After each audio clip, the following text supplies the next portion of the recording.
அனைவருக்கும் இனிய வணக்கம். மோசஸ் உளவியல் ஜோதிடர், எல்பி அஸ்ட்ராலஜர், வாஸ்து கன்சல்டன்ட், சென்னையிலிருந்து. இப்போ பார்த்தீங்கன்னா இந்த குரு பெயர்ச்சி, குரு பகவான் பார்த்தீங்கன்னா ரிஷப ராசியிலேருந்து 14ஆம் தேதி மிதுன ராசிக்கு பயிற்சி ஆகிறார். இந்த மிதுன ராசி பெயர்ச்சி ஒவ்வொரு ராசிக்கும் என்னென்ன மாதிரி பலன்களை கொடுக்க போகுது, என்ன மாதிரியான நன்மைகளை பெற போகிறீங்க, இல்லை என்ன மாதிரி நன்மைகளை பெறத்துக்கு நம்ம தயாராகணும், இல்லை நமக்கு வரக்கூடிய அந்த குரு பகவானோட தாக்கத்தால் ஏற்படக்கூடிய விஷயத்தை எப்படி நம்ம கடந்து செல்வது அப்படின்ற ஒரு விஷயத்தை தான் இப்போ நம்ம பார்க்க போகிறோம். அதுக்கு முன்னாடி என்னென்னா, குரு பகவானை பற்றி நம்ம ஒரு சின்ன ஒரு விஷயத்தை தெரிஞ்சால் தான் இந்த குரு பெயர்ச்சியின் மூலம் நமக்கு வரக்கூடிய நன்மைகளை மேன்மைப்படுத்திக்கணும். ஏன்னா குரு என்னும் போது பார்த்திங்கன்னா ஆன்மீகம்னு சொல்லுவோம். அப்போ நம்ம ஆன்மீகம் சிறப்பாக இருக்கணும்னா குருனாவே நல்லா புரிஞ்சுக்குங்க. நம்ம ஒரு உருவம், அதாவது உருக்கு ஒரு ஆயுதம் வேணும். இப்போ நம்ம பார்த்திங்கன்னா மந்திர உச்சாரணம் பண்ணுவாங்க, உருன்னு சொல்லுவோம். அதுக்கு பார்த்திங்கன்னா ஒரு ஆயுதம் என்பது வேணும். அதாவது ஒரு உருவத்தை செதுக்குவதற்கு ஒரு ஆயுதம் வேணும். அதுக்கு பேர் தான் குரு அப்படின்னு சொல்லுவாங்க. ஏன்னா இக்கு ப்ளஸ் ஊ போட்டிங்கன்னா கூ வரும். ஸோ அப்போ ஒரு ஆயுத எழுத்து சேரும் போது தான் அந்த உருவத்தை முழுமையாக்க முடியும். அதுக்கு தான் பார்த்திங்கன்னா குருவை வந்து நம்ம ஆன்மீகம் சொல்கிறோம். மேலும் என்னென்னாக்கா, அந்த ஆன்மீகம் அப்படின்னா மட்டும் போதுமா, நம்ம உடம்பை இயக்கணும். இயக்கத்துக்கு வந்து பிராணசக்தி ரொம்ப முக்கியம். அதனால தான் பார்த்திங்கன்னா அரச மரத்தை வந்து குரு பகவானுடைய அந்த மரங்களில் சொல்லுவாங்க. அதே போல் பார்த்திங்கன்னா நம்ம சொல்லுவோம், ஒரு இனிப்பான விஷயங்கள், நம்ம ஒரு விஷயத்தை கேட்ட உடனே அப்படியே ஒரு இனிப்பு, ஒரு மகிழ்ச்சி அப்படின்னும் போது ஒரு ஆன்மீகத்தில் நமக்கு எப்படி ஒரு மகிழ்ச்சி பூரிப்படையுது இல்லையா? ஸோ அதனால் பார்த்திங்கன்னா அதனால தான் இனிப்பு சுவையே வந்து குரு பகவானுடைய சுவையாக இருக்கும். அதே போல் பார்த்திங்கன்னு வச்சுக்கிங்களேன், இதுக்கு வந்து என்னென்னாக்கா யானையை தான் சொல்லுவாங்க குரு பகவானை. யானை, குதிரை சொல்லுவாங்க. ஏன்னா அதுக்கு வந்து ஹைலி பிராணசக்தி. பார்த்திங்கன்னா யானை எப்போவுமே சுறுசுறுப்பாக இருக்கும். எப்போது பார்த்திங்கன்னா ஏதாச்சும் ஒரு விஷயத்தை ஆட்டிக்கிட்டே இருக்கும். அதே மாதிரி குருவை வந்து ஹார்ஸ் பவர், உங்களுக்கு குருவோட தன்மைகள் உங்கள்கிட்ட இருந்துச்சுன்னா யூ மே கெட் அந்த ஹார்ஸ் பவர் வந்து அப்படி இருக்கும். ஸோ நீங்கள் பார்த்தீங்கன்னா இந்த ஹைப்பர் ஆக்டிவ் இருக்கிறவங்க எல்லாமே குருவோட தன்மை அதிகமாக இருக்கிறது அப்படின்னு நினச்சிக்கலாம். ஏன்னா குரு நல்லா இருந்தால் தான் நம்மளோட இயக்கம் நல்லா இருக்கும். உடம்பில் உள்ள இயக்கங்கள், அந்த கால், முட்டி, ஜவ்வுலாம் சொல்லுவாங்க, கொழுப்பெல்லாம் சொல்லுவாங்க. அதே குரு கொஞ்சம் அதிகமானாலும் பிரச்சனைகளும் வரும். ஸோ அதனால் இந்த பிரச்சனை எப்படி வருது, இதை எப்படி எதிர்கொள்வது, இப்படி இருந்தால் நம்ம ஒவ்வொரு ராசிக்காக நம்ம பார்க்க போகிறோம். நம்ம இப்போ பார்த்திங்கன்னா இந்த குரு பகவான் குரு பெயர்ச்சியில் பார்த்திங்கன்னா, அதாவது குரு பகவான் உங்களுடைய எந்த பாவகத்தில் இருக்காரோ அதன் அடிப்படையில் தான் அதோட நன்மைகள் இருக்கும். ஏன்னா குரு பகவான் தான் ஆன்மீகம். ஸோ அப்போ பார்த்திங்கன்னா இந்த காலகட்டத்தில் என்னென்னா ஆன்மீக நாட்டம் என்பது எல்லாருக்கிட்டையும் கொஞ்சம் அதிகமாக இருக்கும். ஏன்னா காலபுருஷ தத்துவத்துக்கு 3ஆம் இடத்துக்கு குரு பகவான் வரும். 3ஆம் இடம் வந்து கம்யூனிகேஷன். அப்போ என்னென்னாக்கா இந்த பிரபஞ்சத்தில் பார்த்திங்கன்னா ஆன்மீகத்தை பற்றின செய்திகள் வந்து அதிகமாக பரவும். ஆன்மீகத்தும் நிறைய பேசப்படும். எல்லாருக்கிட்டையும் அந்த ஆன்மீக உணர்வு என்பது தூண்டப்படும். அதே போல் என்னென்னாக்கா அவருடைய பார்வை பார்த்திங்கன்னு வச்சுக்கோங்க 7ஆம் இடத்தை பார்க்குது, மேலும் பாக்கியத்தை பார்க்குது, மேலும் லாபஸ்தானத்தை பார்க்குது காலபுருஷ தத்துவத்திற்கு. ஸோ அப்போ என்னென்னாக்கா உங்களுடைய இந்த காலகட்டத்தில் என்னென்னாக்கா அந்த உறவுகள் என்பது, நல்ல ஒரு உறவுகள் என்பது எல்லாருக்கிட்டையும் ஏற்படும். அதாவது என்ன, கணவன் மனைவி உறவு எல்லாமே இந்த காலகட்டத்தில் சிறப்பாக இருக்கும். அதே போல் என்னென்னாக்கா பாக்கியங்கள், ஏன்னா இந்த காலகட்டத்தில் எல்லாருமே எல்லா பாக்கியத்தையும் பெற போகிறாங்க. ஸோ இந்த குரு பகவான் என்னென்னாக்கா அனைவருக்கும் அனைத்து பாக்கியத்தை கொடுக்கக்கூடிய ஒரு ஆற்றலை வளர்க்க. அதே மாதிரி என்னென்னா லாபம், மன மகிழ்ச்சி என்ற 11ஆம் இட காலபுருஷ தத்துவத்துக்கு பார்க்குறேன். அப்போ என்ன ஆகும்னா எல்லாருக்கிட்டையும் மன மகிழ்ச்சி என்பது பெருகும். அவங்க செய்யக்கூடிய செயல்களில் லாபம் வந்து அதிகரிக்கும். ஸோ இந்த மாதிரியான விஷயங்கள் எல்லாமே இந்த காலகட்டத்தில் குரு பகவான் கொடுக்க தயாராக இருக்கிறார். அப்போது அவர் தயாராக இருக்கிறாரு. இதை பெறுறதுக்கு நாம் அதுக்கான குவாலிஃபிகேஷனை வளர்த்துக்கணும் இல்லையா? ஏன்னா நம்ம அதுக்கான குவாலிஃபிகேஷனை வளர்த்துக்கும் போது தான், அதுக்கான ஆற்றலை நமக்குள்ளே வளர்த்துக்கும் போது தான் குரு பகவானுடைய கொடுக்கக்கூடிய அனைத்து நன்மைகளையும் நம்மளால் அனுபவிக்க முடியும். ஏன்னா இன்றைக்கி எல்லாருக்கும் கடவுளும் கொடுக்க தயாராக, நம்மளை வந்து பெறத்துக்கான தகுதி நம்மக்கிட்ட குறைவாக இருக்குது. அதைத்தான் நம்ம இன்றைக்கி பரிகாரம் அப்படின்னு சொல்கிறோம். பரிகாரங்கள் வழியாக, ஏன்னா நம்மக்கிட்ட ஒரு விஷயம் இல்லாததை சேர்த்து கொள்வது பேர் தான் பரிகாரம். அப்போது இல்லாத ஒரு விஷயத்தை நமக்குள்ளே ஏற்படுத்திக்கும் போது அந்த குரு பகவானுடைய அனைத்து நன்மைகளும் நமக்கு கிடைக்கும். நம்ம வாழ்க்கையில் ஐஸ்வர்யம் பெருகும், வாழ்க்கையை சிறப்பாக வச்சுக்க முடியும். மேலும் என்னென்னாக்கா இந்த காலகட்டத்தில் என்னென்னா குழந்தை பேர் என்பது சிறப்பாக ஒரு விஷயம் இருக்கும். ஏன்னா குழந்தை பேருக்கு வந்து நிறைய பேர் வந்து இருப்பாங்க. ஏன்னா இந்த வீரியஸ்தானம் என்னுடைய 3ஆம் இடத்துல தான் குரு பகவான் வர்றார். அப்போ என்னென்னாக்கா வீரியம் என்பது எல்லாருக்கிட்டையும் அதிகமாக இருக்கும். உங்களுடைய உடல் உடல் வாக பொறுத்து அதே சில பேருக்கு வீரிய குறைபாடும் வரக்கூடிய விஷயம் இருக்குது. ஸோ அந்த இடத்துல தைரியம் என்பது குறையும். அப்போ தைரியம் குறையும் போது அந்த இடத்துல ஆன்மீகத்தை நம்ம சேர்க்கும் போது நம்மளுடைய தைரியம் என்பது பேலன்ஸ் ஆகும். அப்போ வாழ்க்கையில் நம்மளால் எல்லா நன்மைகளையும் சிறப்புகளையும் இந்த குரு பயிற்சியில் நம்மளால் பெற முடியும். அதனால் ஒவ்வொரு ராசிக்கும் எவ்வாறு இந்த குரு பகவான் என்னென்ன நன்மைகளை வழங்க போகிறாரு அப்படின்ற பிரகாரமாக ரிஷபராசி பார்த்தீங்கன்னு வச்சிங்களேன், காலபுருஷ தத்துவத்துக்கு 2வது ராசி. ஸோ அப்போ என்ன வச்சுக்கங்களேன், இவங்க எப்போதும் பார்த்தீங்கன்னா ஒரு எப்போதும் குடும்பம் சார்ந்த விஷயத்தில் ஒரு பற்று அவங்களுக்கு இருக்கும். குடும்பத்தை எந்த காலத்தை கொண்டு விட்டு கொடுக்கவே மாட்டாங்க. அதே போல் என்னென்னு வச்சுக்கிங்களேன், வருமானம், படிப்பு, ஸோ இந்த மாதிரியான நிறைய விஷயங்களை லேர்ன் பண்ணணும், நிறைய வருமானத்தை அதிகமாக இன்கம் ஜென்ரேட் பண்ணணும் அப்படின்னு சொல்லிட்டு ரிஷபராசிக்காரர்கள் ரொம்ப வைராக்கியத்தோடு இருப்பாங்க. ஆனால் என்னென்னாக்கா இவங்க இயற்கையாகவே கொஞ்சம் இவங்ககிட்ட வந்து அந்த நேச்சுரல் பியூட்டி என்பது ரிஷபராசிக்காரர்களுக்கு எப்போதும் இருக்கும். ஸோ அந்த நேச்சுரல் பியூட்டியே இவங்களுக்கு சில நேரங்களில் பிரச்சனையாக வரும். அதை கொஞ்சம் அதிகமாக்கணும்னு போகும்போது தேவையில்லாமல் கடலில் போய் சிக்கிப்பாங்க. ஸோ இதுதான் ரிஷபராசிகள். ஸோ இந்த ரிஷபராசி நேயர்களுக்கு இந்த குரு பயிற்சி என்ன மாதிரியான பலன்களை கொடுக்க போகுது அதை தான் இப்போ நம்ம பார்க்க போகிறோம். ஏன்னா குரு பகவான் பார்த்தீங்கன்னா உங்களுக்கு என்னென்னாக்கா 8க்கும் 11க்குரியவர் குரு பகவான். ஸோ அப்போ 8ஆம் இடம் என்பது என்ன சொல்லும்னா திடீர் அதிர்ஷ்டத்தை கொடுக்கும் அப்படின்னு சொல்ல முடியும். 11ஆம் இடம் என்னக்கா லாபம் மன மகிழ்ச்சியை கொடுக்கக்கூடிய இடத்துல இருக்க குரு பகவான் 2 பார்க்குறார். அப்போ என்னென்னாக்கா நீண்ட நாட்களாக குழந்தை பேர் இல்லாத இருக்கக்கூடிய நபர்களுக்கு இந்த காலகட்டத்தில் குழந்தை பேருக்கான பாக்கியம் இருக்கானா கண்டிப்பாக இருக்குது.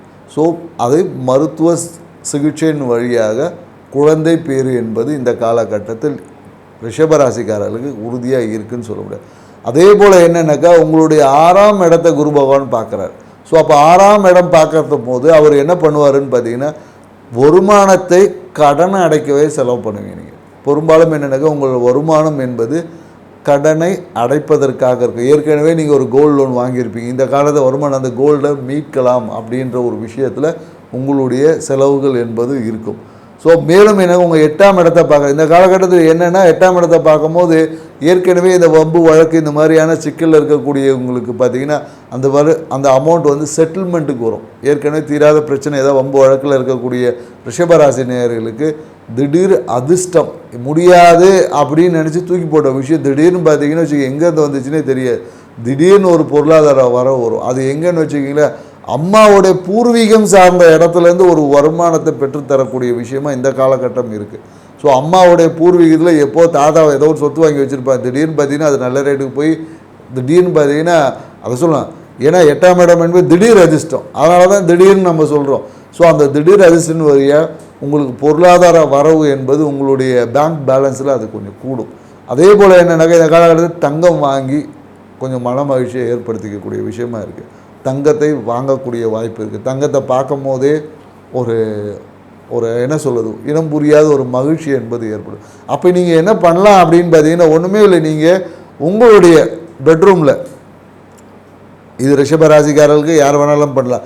ரிஷபராசிக்காரர் நிறைய தங்க நகைகள் இல்லை பணம் நிறைய இருக்க ஒரு ஃபோட்டோவை நீங்கள் தூங்கி எந்திரிக்கிறதுக்கு முன்னாடி தூங்கி எந்திரிச்சு பெட்ரூமில் அழகாக நீங்கள் டெக்கரேட் பண்ணி வைங்க. பணம் வரலைன்னா எனக்கு கேளுங்க. ஏன்னா இது உளவியல் சார்ந்த விஷயத்தில் மிக சக்ஸஸ்ஃபுல்லாக நாங்கள் அதை பண்ணி நிறைய பேர் கொடுத்துருக்குறோம். இது உறுதியாக ரிஷபராசிக்காரர்களுக்கு கண்டிப்பாக நடக்கும். அதே போல் என்னென்னாக்கா ரிஷபராசிக்காரர்களுக்கு இந்த காலகட்டம் ஆன்மீக சார்ந்த புத்தகங்களை கொஞ்சம் படிங்க. ஆன்மீகம் சார்ந்த புத்தகங்களை படிப்பதன் வழியாக உங்களுக்கு லாபம் மன மகிழ்ச்சி வருமானம் கூடும் அப்படின்னு நம்ம சொல்ல முடியும். அதே போல் என்னென்னாக்கா இந்த காலகட்டத்தில் நீங்கள் என்னென்னாக்கா நெய் வந்து சாப்பிடுவதை தவிர்த்துக்கணும். ஏன்னா கொழுப்பு வந்து உங்களுக்கு அதிகரிக்கிறதுக்கான வாய்ப்புகள் இருக்குது. அதனால் என்னென்னாக்கா நெய் உணவுகளை இனிப்பு உணவுகளை ரிஷபராசிக்காரர்கள் இந்த காலகட்டத்தை தவிர்த்து கொள்ளணும் அப்படின்னு நம்ம சொல்கிறோம். ஏனென்றால் அது இல்லை என்றால் உங்களுக்கு தீராத பிரச்சனையை வேறு ஏதாவது ஒரு பிரச்சனையை உருவாக்குறதுக்கான சாத்தியக்கூறு இருக்குது. அதுக்கு நீங்கள் என்ன பண்ணலாம், பரிகாரமாக என்ன பண்ணலாம், நெய் தீபத்தை ஏற்றுவது உங்களுக்கு பரிகாரம். இதுதான் பரிகாரம் என்னென்னா ரிஷபராசிக்காரர்கள் தனவரவை அதிகரிக்கணும். இந்த காலகட்டத்தில் தனவரவை அதிகரிக்க நெய் தீபம் ஏற்றி வழிபாடை செய்யுங்க. அதுவும் குறிப்பாக ஆஞ்சநேயருக்கு நீங்கள் செஞ்சீங்கன்னா மிகப்பெரிய ஒரு மாற்றத்தை கொடுக்கும். அதே போல் என்னென்னாக்கா இந்த காலகட்டத்தில் ரிஷபராசி, இந்த காலகட்டத்தில் ரிஷபராசிக்காரர் இந்த காமதேனு இருக்கு இல்லைங்களா, அந்த காமதேனு வழிபாடு செய்யுங்க. காமதேனு வந்து உங்கள் பூஜை ரூமில் வச்சு வழிபாடு செய்தீர்கள் என்றால் இந்த காலகட்டத்தில் லாபம் அதிகரிக்கும். ஏற்கனவே உங்களுக்கு வந்து சனி பகவான் இப்போ லாபஸ்தானத்தில் இருந்து அபரிவிதமான நன்மைகளை ஏற்கனவே கொடுத்துருப்பார். நிறைய ரிஷபராசிக்காரங்க ஏற்கனவே மனைவி வாழ்க்கை துணையோட பேரில் ஒரு கார் வாகனம் வாங்கியிருக்காங்க, வீடு வாங்கியிருக்காங்க. ஸோ நீங்கள் என்ன வாங்கியிருக்கீங்கன்னு எனக்கு தெரியல. நீங்கள் சப்போஸ் வாங்கலைனாலும் கண்டிப்பாக வாங்குவீங்க. காமதேனு வழிபாடை இல்லை காமதேனு ஃபோட்டோவை வைத்து வழிபாடு செய்வதன் மூலயமாக, இல்லை காமதேனுவை வந்து இந்த கோல்டுலேயே இருக்கும், தங்கத்தில் வாங்க முடியாத ரேட் அதிகமாக இருக்கும், கோல்டு கவரிங்லேயே ஒரு காமதேனு இருக்கும். ஸோ அதை நீங்கள் வச்சு வழிபாடு செஞ்சு பாருங்கள். சூப்பரான ஒரு இந்த காலகட்டத்தில் சிறப்பான பலன்களை கொடுக்கக்கூடிய. அதே போல் என்னென்னாக்கா இந்த காலகட்டத்தில் வந்து இந்த அதிகப்படியான ரிஷபராசிகர் நம்ம கொலஸ்ட்ராலை சாப்பிடக்கூடாது சொல்லுங்க, இருந்தாலும் இவங்க சாப்பிடுவாங்க. சாப்பிட்டுட்டு என்ன வரும்னா ஜீரணம் சார்ந்த பிரச்சனைகள் இந்த காலகட்டத்தில் ரிஷபராசிக்காரர்களுக்கு வர வாய்ப்புகள் இருக்குது. அதனால தான் சொல்லுது, நெய் உணவுகளை, ஆயில் ஐட்டத்தை கொஞ்சம் குறைச்சிங்க, கொழுப்பு சார்ந்த விஷயங்களை கொஞ்சம் குறைத்து கொள்ளுங்க நம்ம சொல்கிறோம். அதே போல் என்னென்னா இந்த காலகட்டத்தில் சூழ்நிலைகளால் சில பொருளாதார விரயம் என்பது இருக்கும். அதனால் உங்கள் நெய்பர்ஸ் இருப்பாங்க இல்லையா, அவங்க சுற்று வட்டத்தில் இருக்க நெய்பர்ஸ், இல்லை உங்கள் தம்பின்னு யாராவது இருந்தால், தங்கச்சி யாராவது இருந்தாங்கன்னா அவங்க பொருளாதார உதவி கேட்டாங்கன்னா அது கொடுத்தீங்கன்னா திருப்பி வராது. அதனால் உங்களால் ஏன்றதை கொடுத்துருங்க, வரலனாலும் பரவாயில்ல. ஏன்னா அவங்க 1 லட்ச ரூபா கேட்குறாங்க, நீங்கள் கொடுத்துருவீங்க, கொடுத்துட்டு திருப்பி வராது.